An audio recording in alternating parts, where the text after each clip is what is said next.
नमस्कार साथियों, स्वागत करते हैं आईएएस वॉरियर्स में। आज हम एक वीडियो लेके आए हैं जिसमें आपको 72वीं बीपीएससी की कंप्लीट स्ट्रैटेजी के बारे में बात करेंगे। चूंकि प्रीलिम्स देने वाले यहाँ पर 3 तरह के कैंडिडेट होते हैं। पहला कैंडिडेट वो होते हैं जिनका एश्योर्ड प्रीलिम्स होता है, मतलब कि बार बार उनका प्रीलिम्स होता है, तो उनको तो किसी तरह की परेशानी नहीं है क्योंकि वो अभी मेंस का प्रिपरेशन करेंगे, अभी से स्टार्ट कर दिए होंगे। ये 71वीं भी दे रहे होंगे, या फिर अगर नहीं भी क्वालिफाई हो, अगर 71वीं दे रहे होंगे तो अच्छी बात है, और नहीं तो अगर स्किप किए होंगे तो आपको 72वीं का भी मेंस वो प्रिपेयर कर रहे होंगे। दूसरे कैंडिडेट ऐसे होते हैं जिनका प्रीलिम्स कभी होता है कभी रुक जाता है। तो वैसे भी कैंडिडेट क्या करते हैं कि उनको भी यही करना चाहिए कि मेंस का प्रीलिम्स को साथ में अभी लेके चलना चाहिए।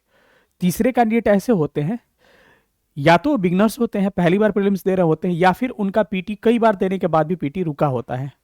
अब उनके मन में एक मतलब कि एक दुविधा चलती है कि सपोज करके अभी मैं मेंस का मैं प्रिपरेशन अभी कर दूं और मेरा फिर पीटी ना निकले तो फिर मेरा मेंस किसी काम का नहीं। और कई बार ऐसे किए हैं, वो उनके साथ ऐसा हुआ है, ठीक है। या फिर मेंस वो प्रिपेयर नहीं है तो उनको लगता है कि अगर पीटी मेरा निकल जाए तो हो सकता है मैं मेंस कर लूंगा।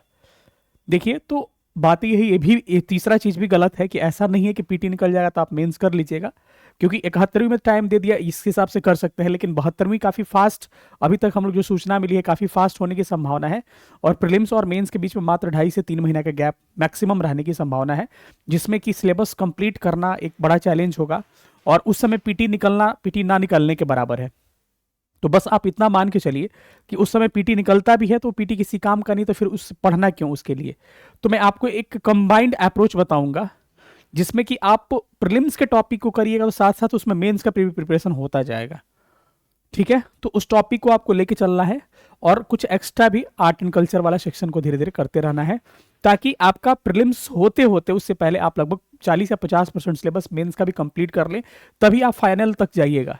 क्योंकि बिना फाइनल लिस्ट में नाम आए किसी भी प्रीलिम्स और किसी भी पीछे के स्टेज का कोई वैल्यू नहीं है जब तक आप फाइनल एग्जाम में क्वालिफाई ना कर जाए, ठीक है। तो यही एक रणनीति है, इसमें हम आपको कंबाइंड अप्रोच की बात करेंगे, जिसमें हम लोग कंप्लीट बात करेंगे कैसे कैसे आपको चीज़ों को लेके चलना है। तो देखिए, जिनका बार बार पीटी होता है तो अभी तो कंप्लीट मेंस करें, मई तक केवल वो मेंस करें, बाकी मई के बाद से 1.5-2 महीना पढ़ेंगे तो कंबाइंड चीज़ें लेके उनकी काम हो जाएगी। जिनका कभी रुकता है पीटी कभी मेंस, तो पीटी को भी पढ़ें अभी थोड़ा बहुत, लेकिन मेंस पे लगभग 60 से 70% मेंस पे भी समय अभी दें अप्रैल तक। उसके बाद से 50-50 मई में करें, और उसके बाद से आप कंप्लीटली पीटी पे फोकस कर जाए जून और जुलाई में। और एक तीसरा जो कैंडिडेट है जिनको दुविधा है कि हमको मेंस अभी नहीं करना चाहिए, वो क्या करे। देखिए, आप जो भी हैं जिस तरह से प्रिपेयर कर रहे हैं, ध्यान रखिए एक बात का कि आपको एक संतुलन बैठा के चलना पड़ेगा। कैसे, मैं बता रहा हूं। देखिए, आप उन सब्जेक्ट के टॉपिक्स को सेलेक्ट करिए, उस तरह से पढ़िए चीजों को जो आपको दोनों जगह में काम आए। पहले एक ये हो सकता है, देखिए, एक तो हो गया हिस्ट्री आर्ट एंड कल्चर का section, history art and culture का सेक्शन, आर्ट एंड कल्चर का सेक्शन यानी कि इतिहास कला संस्कृति का सेक्शन। तो ये तो इसका संबंध जो है आपका पहले सेक्शन का संबंध इसका नहीं है प्रीलिम्स एग्जाम से, लेकिन जैसे मौर्यन आर्ट हो गया, पाला आर्ट हो गया, इस सब का संबंध उतना नहीं है। लेकिन इसका फ्रीडम स्ट्रगल वाला जो पार्ट है ना, इंडियन नेशनल मूवमेंट का, वो पूछा जाता है। जैसे कि मैं उदाहरण के तौर पे आपको बताऊं तो आप देख सकते हैं कि जब से शॉर्ट नोट से स्टार्ट हुआ है तब से इसको फोकस किया जा रहा है। देखिए यहां पर देखिएगा,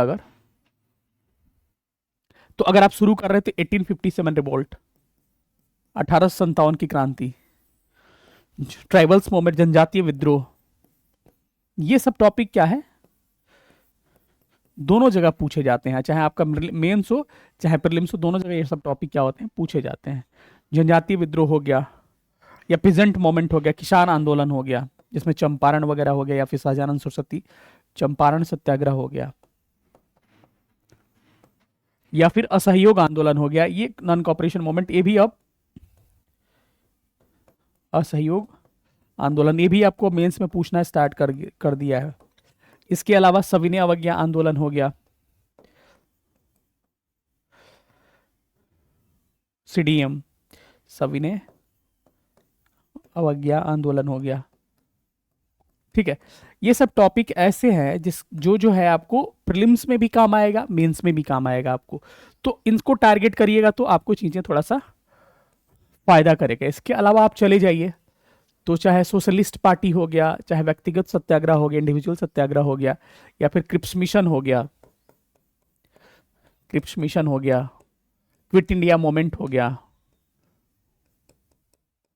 भारत छोड़ो आंदोलन जिसको कहा जाता है, भारत छोड़ो आंदोलन, इसी के अंतर्गत आजाद दस्ता की बात करते हैं हम, आजाद दस्ता की बात करते हैं। ये सारा टॉपिक है जो प्रीलिम्स और मेंस दोनों जगह काम आता है। ये प्रीलिम्स में भी पूछा जाता है, मेंस में भी पूछा जाता है। तो इन सब टॉपिक को जब प्रीलिम्स के स्तर पर आप पढ़िए तो थोड़ा सा डीप एनालिसिस इसका मेंस के स्तर पर भी कर लिए, ताकि आपको नॉलेज हो और शॉर्ट नोट्स या फिर लॉन्ग क्वेश्चन आए तो आप वहां भी करिएगा। ऐसे करिएगा तो हिस्ट्री का लगभग आप 40% से 50% सेक्शन, आप 50% सेक्शन आप कंप्लीट कर सकते हैं, 50 से 60% बस इसी के द्वारा। समझ रहे हैं ना? तो एक अप्रोच अपना एक लेके चलिए, ठीक है, ध्यान रखिए इस बात को। इसके अलावा अदर सब्जेक्ट भी हम लोग देखेंगे। उसके अलावा मैं बता दूं कि हम लोग भी जो बैच लेके चलेंगे, कई लोगों का सवाल था सर कैसे कराइएगा, तो हम लोग एक कंबाइंड अप्रोच लेके चलेंगे कि इधर प्रीलिम्स का उस टॉपिक को करा रहा है तो उसी टॉपिक को डीप में मेंस में करा दे, ताकि डिस्टर्ब किसी को ना हो। प्रीलिम्स 1799 फी है हम लोगों का, मेंस 2499 फी है, प्रीलिम्स कम मेंस दोनों लीजिए 3499 है। और एक बेहतर अप्रोच के साथ एनसीईआरटी बेस्ड चीजों को कराते हैं। एनरोलमेंट के लिए 91 17 16 63 47 पर आप व्हाट्सअप कर सकते हैं। आज के बाद फी संभवतः बढ़ जाएगा, क्योंकि इसका स्टार्टिंग जो 8 मार्च से हो जाएगा। एक लिमिट हम लोग भी रख के लेके चलते हैं चीज़ों को, ठीक है।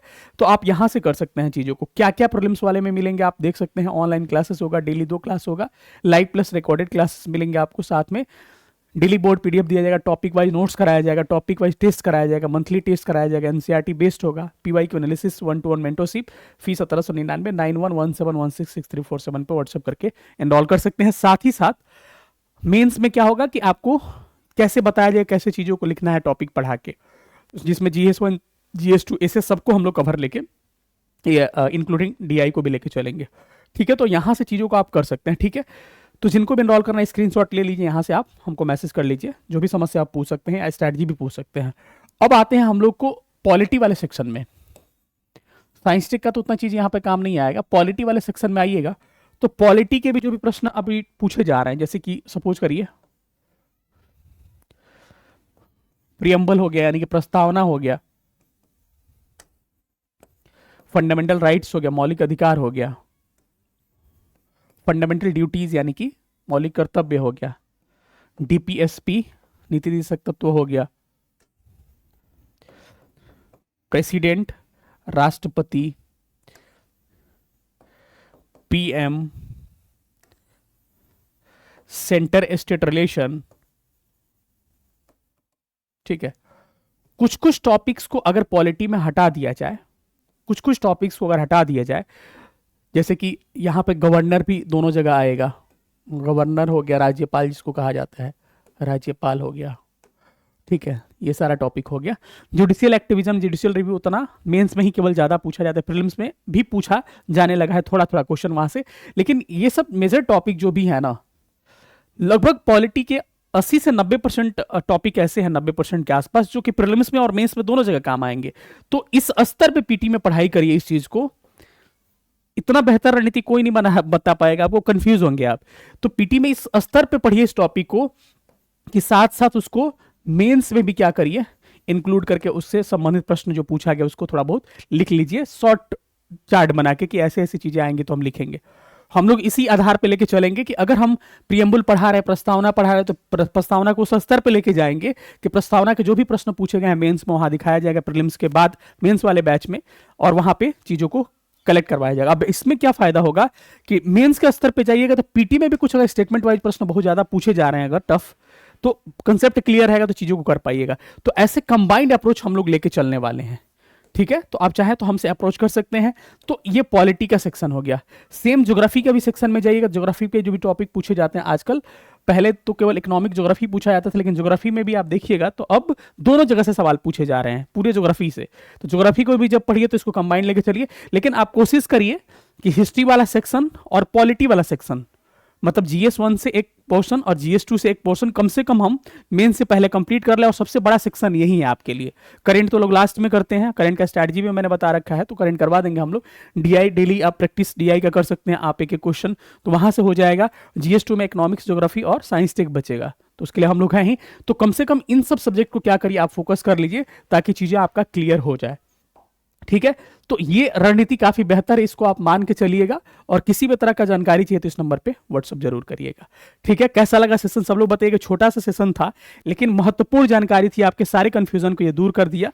और मुझे लग रहा है कि आपको कंप्लीट दोनों पे फोकस आपको लेके चलना चाहिए। और एक कहते हैं ना कि एक तीर से दो निशाना, तो एक तीर से दो निशाना इसको कहते हैं स्मार्ट स्ट्रैटेजी।